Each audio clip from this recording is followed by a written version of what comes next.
আগের ভিডিওতেই বলেছিলাম আমার বাবার বাড়ি আর শ্বশুর বাড়ির নিয়ম কিন্তু আলাদা। আমার বাবার বাড়ির স্বাদের নিয়ম এর পরেই আসবে, তবে আমার শ্বশুর বাড়িতে কী নিয়মে হচ্ছে সেটা তোমাদেরকে আজকে পুরো ভিডিওতে দেখাবো। কারণ আগের ভিডিওতে শুধু একটা নিয়মেই দেখাতে পেরেছি, ব্রাহ্মণমশাই পুজো করে দুধ কলা খাইয়েছিল। আর এখন কিন্তু আজকের ভিডিওতে আমি সমস্ত নিয়মেই দেখাবো। এখানে দ্বিতীয় ধাপের খাওয়া চলছে, 5 রকমের ফল, 5 রকমের মিষ্টি, 5 রকমের ভাজা। তারপরেই কিন্তু এখানে তৃতীয় ধাপে দেওয়া হয়েছে পায়েস। তো একই জায়গায় বসে কিন্তু এখানে দুটোই খাওয়ানো হলো। আর পাশে তো বাচ্চা বসাতে হয়, কিন্তু আমার শ্বশুর বাড়িতে যা দেওর সবাই বসতে পারে। খেতে না পারলে ওই যে কাকিমা এসেও কিন্তু আবার এখানে একটু হেল্প করে দিচ্ছে। আর ওই যে দেখতে পাচ্ছ সামনে, ওখানে দুর্ব দেওয়া, ওই জায়গাটা যত চিকন করে খাবে তত নাকি বাচ্চার ঠোঁট চিকন হয়। কত যে নিয়ম, দেখলে কিন্তু ভালোও লাগে।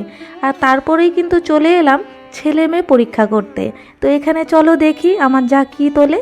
ওই দেখো, ও না মেয়ে তুলেছে, আর মেয়ে তুলেও দেখো ওর মুখে কত হাসি। আসলে কি বলো তো, মায়েদের কিন্তু প্রথম সন্তান ছেলে বা মেয়ে যাই হোক না কেন সেটাই আনন্দের।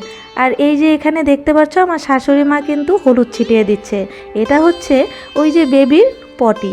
তো এই আর কি, মনে হচ্ছে যেন আমাদের ঘরে সত্যি সত্যি এখন বেবি চলে এসেছে। এই নিয়মগুলোর সময় একদমই মনে হয় না যে কোলে সত্যিকারের বেবি নেই। এখানে দেখতেই পারছো সবাই কত মজা করছে। আর ওই যে আমার মাসি শাশুড়ি, উনি তো এখন ঠাকুমা হতে চলেছেন, আর মনে হচ্ছে ঠাকুমা হয়েই গিয়েছে। এদিকে আমার মেয়ে তো দিদি হচ্ছে, আর এই যে কাকিমা, উনিও কোলে নিয়ে আমাকে দিয়ে দিয়েছেন। তারপর একে একে সবাই নিয়েছে, ঠাকুরদা, কাকাই, মানে যত আছে আর কি। এদিকে স্বপ্না দিয়েও একটু কোলে নিয়ে আদর করে দিল, এই যে বেবির কাকু। আর এরপরেই কিন্তু আসবে মেসো শ্বশুর, তো উনি তো আবার দাদাই হচ্ছে। ওই দেখো কত খুশি সবাই কোলে নিয়ে। একদমই মনে হচ্ছে না যে সত্যিই কিন্তু ওখানে বেবি নেই।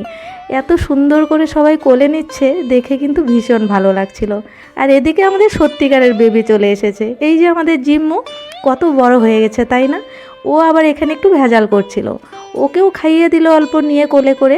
এখন কিন্তু চতুর্থ ধাপের খাওয়া চলে এসেছে, দেখতেই পারছো। ওই যে বাইরে যে ভোগ দেওয়া হয়েছিল ওই পঞ্চব্যঞ্জন দিয়ে এখন খাওয়ানো হলো। ওই যে আমার জায়ের মা এসেছে, আর তারপর ও খেতে চলে গিয়েছে। এবার আমার বাবার বাড়ি থেকে চলে এসেছে আমার বাবা, পিসি, কাকি। আসলে বাবার বাড়ির লোক না আসা অবধি খেতে মন চাইছে না, তাই আমাদের খাওয়াটা একটু সন্ধে হয়ে গিয়েছিল।